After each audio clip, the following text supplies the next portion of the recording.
Here we go. Love this story. Hardworking pit bulls buck bad rap. This is about Kristine Crawford and Dakota, her search and rescue dog. The missing woman would not have survived another night if Dakota hadn't found her when she did. The elderly woman suffering from dementia had been missing for several days when the pit bull, trained to assist law enforcement agencies in search and rescue, located her at the bottom of a steep ravine, her motionless body partially submerged in a small stream. But when Kristine Crawford, Dakota's guardian, was approached by newspaper and TV news reporters after the successful rescue, she was confronted with an unusual question. The first thing they all asked was, "Did your dog bite the woman when she found her?" Crawford said, "That's something no search and rescue dog handler with another breed is ever asked." And then it goes on and says, media advisory.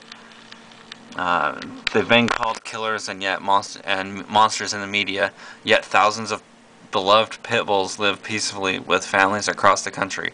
So where's the disconnect? Pit bull guardians and animal welfare groups say that it is irresponsible owners and poor breeding, not inherently vicious breed, that are to blame when pit bulls exhibit aggressive behaviors towards humans. The media's image of the pit bull as a natural human aggressor is attention-grabbing but false, said Crawford. In spite of their propensity to challenge other dogs, the typical pit bull is stable, reliable, and adores people. Any display of human aggression, whether due to genetic mischance or bad environment, is an aberration. Pit bulls that bite humans are not typical of the breed. Yet across the country, communities reeling from shocking press reports involving dog attacks and pressure from nervous residents are increasingly turning to breed bans in an attempt to control the pit population in their area. And it goes on to talk about BSL. I highly suggest, I know I'm going to do a little advertising here, because I know Zumpf says, I recommend dogsbite.org, blah blah blah. I recommend dogsbite.org, blah blah blah. Well, I recommend Bad Rap, blog blog blog. Best pitbull related quote of the day. We don't racially profile out on the roads, nor do we do that with our dogs. We don't care what type of breed the dogs are.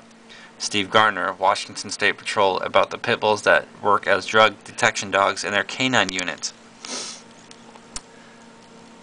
And it goes on, and it's all about, look, Sports Illustrated, the Vic dogs.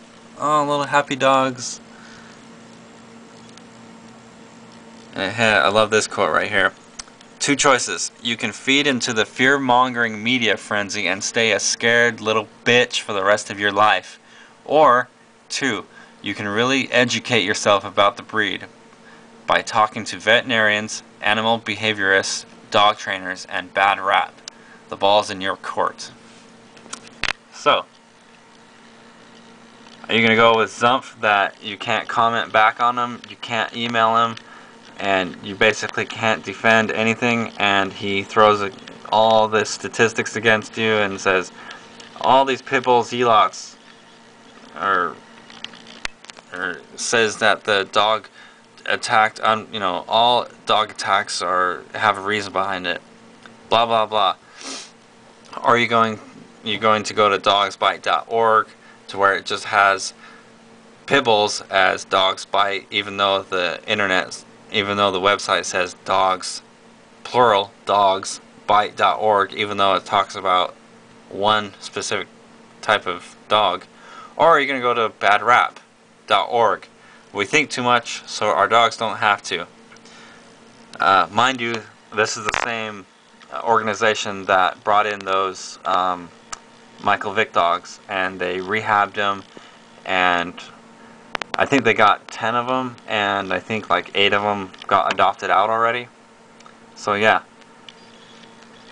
F you, Zumpf recommends badrap.org.